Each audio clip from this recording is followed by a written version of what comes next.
Las sombras de Thriller Bark en el mundo de One Piece han sido un misterio durante un periodo larguísimo de tiempo, donde se ha especulado qué podrían ser estas sombras, relacionándolas la gente con demonios o personajes que ya habían aparecido en el manga de One Piece. Sin embargo, la gente hay algo que no suele tener en cuenta, y es el tamaño descomunal de estas sombras que nos muestra Oda al final del arco de Thriller Bark, pues hay muchas personas que las confunden con las sombras que nos mostraron previamente de los integrantes de la Isla del Cielo. Sin embargo, nada más lejos de la realidad, ya que estas sombras fueron vistas muchísimo antes y claramente se ven que son completamente diferentes. Yo mismo hice una teoría sobre estas sombras hace más de un año, sin embargo en ese momento no teníamos tantos datos e información como para teorizar sobre ellas, y claro, tenía otra perspectiva sobre esos monstruos que nos mostró Oda en el pasado, porque sí, se les menciona como monstruos, además de que en el último capítulo del manga de One Piece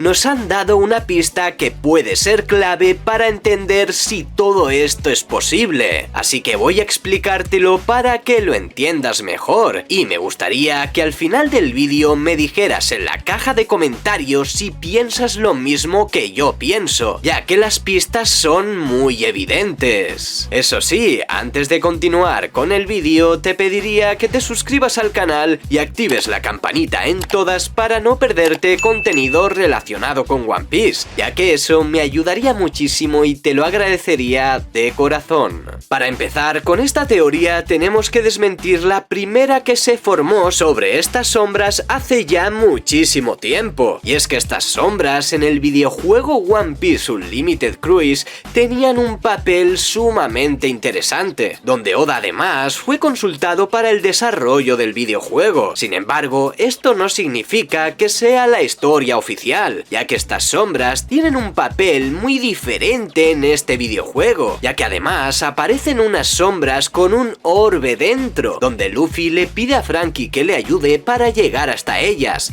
y al golpear el orbe luminoso que tenían en su interior, transportan a Luffy a un mundo donde este puede conseguir un tesoro siempre y cuando tenga un corazón puro. Y realmente esta respuesta no tiene ningún tipo de sentido como para hacerla oficial del manga. Y si alguien puede creer que esa es la respuesta de verdad, déjame que te convenza de que Oda no trabaja así, y que este constantemente va metiendo cositas en el manga para darle un buen uso después.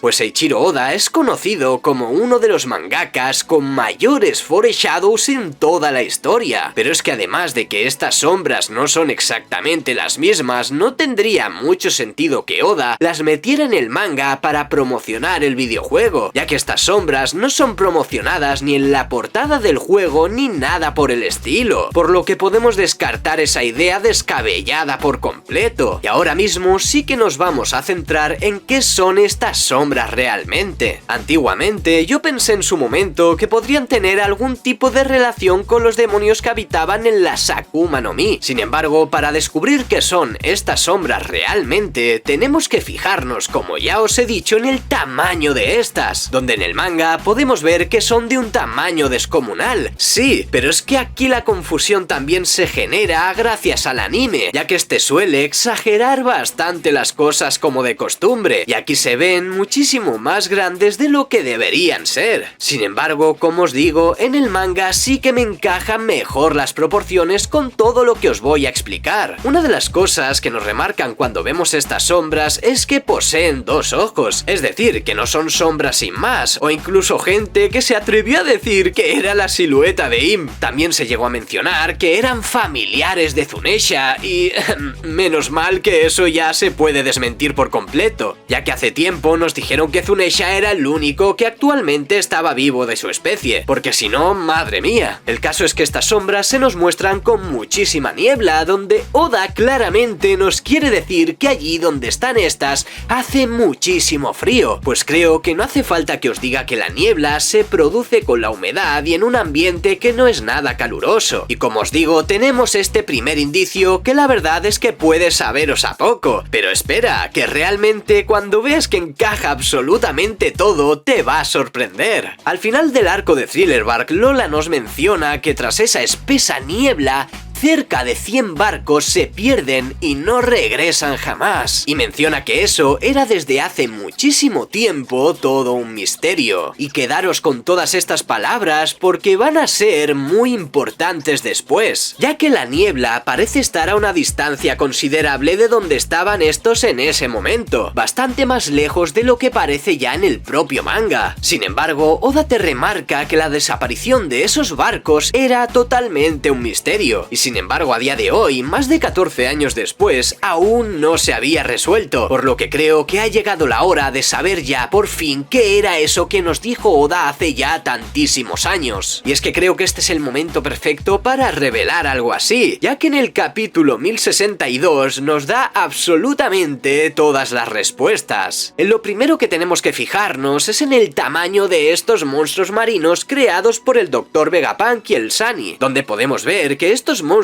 son descomunales en comparación al barco, y donde es la primera pista para entender que el tamaño de las sombras podría ser el de esos monstruos. Pero no solo eso, sino que lo que más me llama la atención es que hay un panel en concreto que nos muestra absolutamente todo, y es concretamente este de aquí, donde Lilith menciona que ningún barco debería ser capaz de llegar hasta allí, haciendo referencia así a las palabras de Lola de que más de 100 barcos habían sido desaparecidos y no habían regresado nunca. Eso podemos asignarlo a todo lo que hemos visto con los Mugiwara, donde seguramente esos 100 barcos no regresaron porque fueron atacados por estos monstruos marinos, para que así el Dr. Vegapunk se quedase con todos y cada uno de sus tesoros. Pero es que para colmo, en este mismo panel nos dice Lilith que si un barco lo logra, no tardaría en ser hundido por estos muchachos. Y nos muestran a los monstruos marinos que había creado el Doctor como sombras gigantes que están a un tamaño descomunal, algo que creo que Oda nos dice de esta manera para que el fan más acérrimo lo pueda entender y encajar todas las piezas para saber que estas sombras de aquí son las mismas que nos mostró hace más de 14 años. Todo esto además con lo que ya os he mencionado antes sobre la niebla y ese frío que se nos muestra al final del arco de Thriller Bark. Pues en este capítulo 1062 se nos dice que esa isla es una isla de invierno.